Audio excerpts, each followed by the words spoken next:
तो पिछली वीडियो में अपने तत् और सुशिर वाद्य यंत्र हो गए थे। उसके बाद कुछ वीडियो में ग्लिच आ गया था, उसके बाद बंद हो गई थी। ठीक है, तो इस वाली में अपन करेंगे अवनद वाद्य यंत्र। ठीक है, इस श्रेणी में चमड़े से मढ़े वे वाद्य आते हैं जिनके चमड़े वाले भाग पर आघात कर ताल उत्पन्न की जाती है।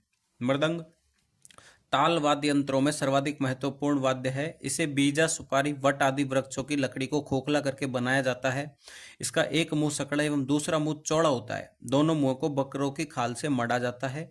दोनों मुंह पर मढ़ी हुई बकरे की खाल को मृदंग के परिधि पर चमड़े की बनी रस्सियों से परस्पर जोड़ा जाता है। धार्मिक उत्सवों पर इसका प्रयोग किया जाता है एवं राजस्थान में रावल और राविया जाति के लोग नृत्य के साथ भी इसका प्रयोग करते हैं। फिर है पखावज। दो मुहा खोखली लकड़ी के दोनों छोरों पर चमड़े को मंडकर इस वाद्य यंत्र को बनाया जाता है एवं इस वाद्य की आकृति प्राचीन मृदंग की आकृति के समान होती है। पखवाज के प्रसिद्ध वादक पंडित पुरुषोत्तम दास को अपनी अनूठी कलाकारी के लिए पद्मश्री से सम्मानित किया गया। उसके बाद है ढोलक। यह लकड़ी को खोखला करके बनाया गया वाद्य है जिसके दोनों छोर लगभग समान व्यास के होते हैं। इसका मध्य भाग कुछ चौड़ा होता है एवं इस पर लगी रस्सियां जो दोनों छोरों को जोड़ने का कार्य करती है पर कड़ियां लगी रहती हैं। राजस्थान में नगारची, सांसी, कंजर, ढाडी, मीरासी, कव्वाल, भवाई व विभिन्न संप्रदायों के साधु संत आदि इसे बजाते हैं। भवाई नृत्य के दौरान प्रयोग ली जाने वाली ढोलक आकार में सबसे बड़ी होती है। फिर है ढोल। यह एक दो मुहे बैरल की आकृति का होता है। इसे विभिन्न संगीत कलाओं में सहायक वाद्य के रूप में बजाया जाता है। यह वाद्य पहले लकड़ी का बनाया जाता था किंतु अकबर के समय से लोहे का बनने लगा। इस लोहे के खोल को दोनों ओर से चमड़े से मढ़ा जाता है। इसे एक मांगलिक वाद्य माना जाता है एवं राजस्थान में इसे बजाने के 12 प्रकार हैं, जैसे गैर का ढोल, नाच का ढोल, आरती का ढोल आदि। लोक नृत्यों में भी इसका प्रचुर प्रचलन है, जैसे जालोर का ढोल नृत्य, भीलों का गैर नृत्य एवं शेखावाटी का कच्ची घोड़ी नृत्य में इत्यादि। इसे हाथों एवं डंडों दोनों से बजाया जाता है एवं राजस्थान में ढोली, सरगड़े, भील, भांबी आदि इसे कुशलता से बजाते हैं। फिर है नगाड़ा। यह वाद्य युगल रूप में होता है जिसमें से एक को नर नगाड़ा एवं दूसरे को मादा नगाड़ा कहा जाता है। यह सुपारी की आकृति जैसा होता है जिसका व्यास 1 से 2 फीट तक होता है। इस वाद्य को भैंसे की खाल से मंडा जाता है। ढोल राणा मीरासी जातियों के लोग इसे लोक नृत्यों में प्रधानता से बजाते हैं। लोक नृत्यों में नगाड़े के साथ शहनाई की संगत की जाती है। फिर है नौबत। यह मंदिरों में प्रयुक्त होने वाला ताल वाद्य है एवं इसे बबूल या शीशम के डंकों का आघात करके बजाया जाता है। फिर है मादल। प्राचीन लोक वाद्य। मादल की आकृति मृदंग के समान होती है एवं यह मिट्टी से बना होता है। मादल के दोनों मुंह हैं जिसमें एक मुंह छोटा व दूसरा बड़ा होता है, को हिरण या बकरे की खाल से मढ़ा जाता है। भील लोक गवरी नृत्य के साथ तथा शादियों में व ग्राम में देवी देवालयों में से बजाते हैं एवं इसके साथ थाली वाद्य भी बजाया जाता है। फिर आता है चंग। यह राजस्थान का लोकप्रिय वाद्य है जिसे होली के अवसर पर मुख्यतः शेखावाटी क्षेत्र में बजाया जाता है। यह लकड़ी के गोल घेरे के रूप में होता है जिसे एक ओर से बकरे या भेड़ की खाल से मढ़ा जाता है तथा दूसरी ओर को खुला छोड़ दिया जाता है। इसे बाएं हाथ की हथेली पर टिकाकर दाहिने हाथ से गीत गाते समय बजाया जाता है। कालबेलिया जाति के लोग इसे प्रधानता से बजाते हैं एवं इस पर प्रमुख तरु कहरवा ताल बजाई जाती है। फिर आता है खंजरी। आम की लकड़ी से बने इस वाद्य को एक ओर से खाल से मढ़ा जाता है एवं इसे दाहिने हाथ से पकड़कर इसे दाहिने हाथ से पकड़कर बाएं हाथ से बजाया जाता है। खंजरी को कांबड़, बालई, भील, नाथ, कालबेलिया आदि लोग इसे मुख्य रूप से बजाते हैं। फिर आता है डमरू।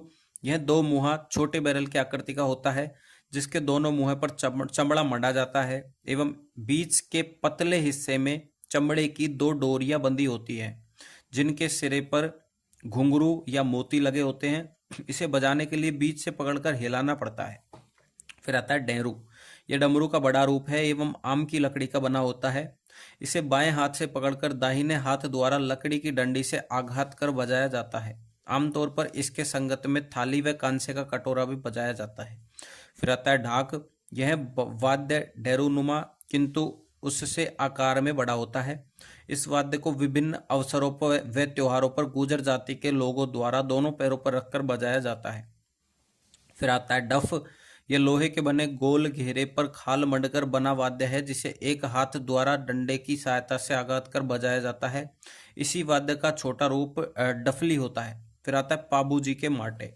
मिट्टी के बड़े बर्तनों के मुख पर खाल मढ़कर एवं रस्सी से बांधकर यह वाद्य बनाया जाता है। थोरी या नायक जाति के लोगों द्वारा पाबूजी के पवाड़े गाते समय से बजाया जाता है। फिर आता है धौंसा।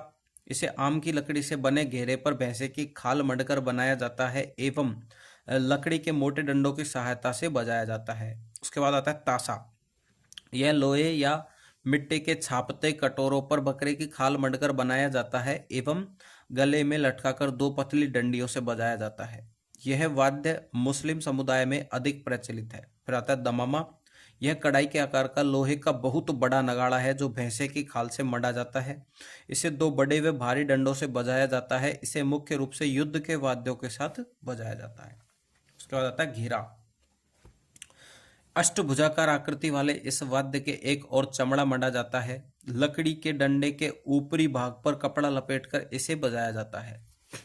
अब आता है नेक्स्ट टाइप, घन वाद्य यंत्र। धातु से निर्मित वाद्य इस श्रेणी के वाद्य होते हैं। मंजीरा। यह पीतल व कांसे की मिश्रित धातु का एक छोटा गोलाकार वाद्य होता है। इसमें दो मंजीरों को आपस में घर्षित कर ध्वनि उत्पन्न की जाती है। होली व निर्गुण भक्ति के भजन गाते समय इनके साथ तंदूरे व एक तारे का प्रयोग भी किया जाता है। कामड़ जाति की महिलाएं 13 ताले नृत्य के दौरान अपने शरीर पर 13 मंजीरे धारण कर मधुर ध्वनि उत्पन्न करती है। रामदेव जी के भोपे भी भजन गायन के दौरान इसका प्रयोग करते हैं। फिर आता है झांझ। यह मंजीरे का बड़ा रूप है। यह शेखावाटी क्षेत्र का प्रसिद्ध वाद्य है एवं इसे कच्ची घोड़ी नृत्य में ताशे की संगत में प्रयोग लिया जाता है। फिर आता है थाली। इसे कांसे की थाली के एक किनारे पर छेद कर एवं उसमें रस्सी बांधकर अंगूठे से लटकाकर लकड़ी के डंडे के आघात द्वारा बजाया जाता है। भील, कालबेलिया आदि जातियां इसे विशेष रूप से बजाती है। फिर आता है खड़ताल। खड़ताल शब्द करताल हाथों से उत्पन्न ध्वनि से बना है।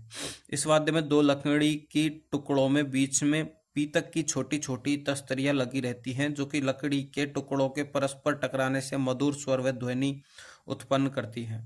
खड़ताल का प्रयोग विशेष तरु भक्तजनों व साधु संतों द्वारा भजन व धार्मिक गीत गाते समय किया जाता है एवं इसे एक तारे की संगत में बजाया जाता है।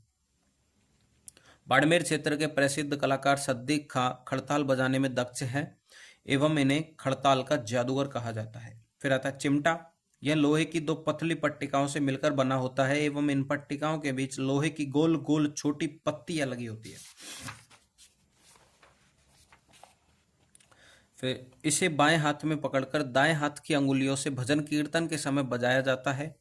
घंटा या घड़ियाल। यह पीतल या अन्य धातु का गोलाकार वाद्य है जिसे डोरी से लटकाकर हथौड़े व इसके अंदर लटके हुए डंडे से आघात कर बजाया जाता है। इसका प्रयोग मुख्यतरू मंदिरों में किया जाता है एवं इसी का छोटा रूप घंटी कहलाता है। फिर आता है भरनी। यह वाद्य मिट्टी के मटके के सकड़े मुंह पर कांसे की प्लेट ढककर बनाया जाता है जिसे दो डंडियों की सहायता से बजाया जाता है। यह मुख्यतरू भरतपुर अलवर क्षेत्र में लोक देवताओं के यहाँ सर्प के काटे हुए व्यक्ति का इलाज करते समय बजाया जाता है। फिर आता है रमझोड़। इसमें चमड़े की पट्टी पर बहुत सारे छोटे छोटे घुंघरू सिले होते हैं जिन्हें नृत्य करते समय दोनों पैरों पर बांधा जाता है एवं इसमें लगे घुंघरू शरीर के संचालन के साथ मधुर ध्वनि उत्पन्न करते हैं। होली पर गैर नृत्य करने वाले एवं भी लोग विभिन्न चक्राकार नृत्यों में इसका प्रयोग करते हैं। फिर आता है घुरालियो। यह वाद्य बांस की खपच्चियों से बनाया जाता है। इस खपच्ची को एक ओर से छील कर उस पर धागा बांध दिया जाता है।